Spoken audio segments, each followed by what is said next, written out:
2:15 AM na pero gagala pa.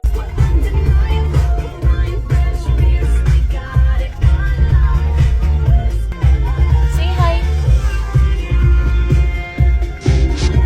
So, eto na nga, pupunta ako sa mga kasama ko kasi nagkayaan naman gumala.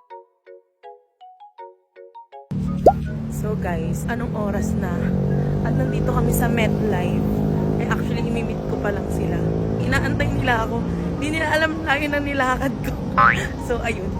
Wait lang. Saan tayo?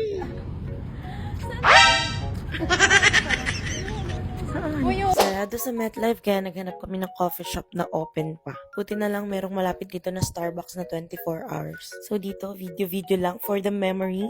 Sige, aura mo Sans. Gantong oras talaga kami kasi hindi magtagpo-tagpo ang mga schedule namin. Kaya pag may opportunity talaga na makapagkita-kita, nagkikita talaga kami para makapagkwentuhan about life, makapag-rant, makapag-share ng idea, at ng kung ano-ano pa. Siguro once in a while, kailangan talaga meron tayong mga ganito. Ito yung unpaid therapist yung marirelax ka kasi may mga taong handang makinig sa'yo at hindi ka i-judge. So, ayan, ganyan lang ang bonding namin. Umuwi na kami ng umaga kahit may mga pasok pa kami. So, ayan lang muna for today's video. Bye!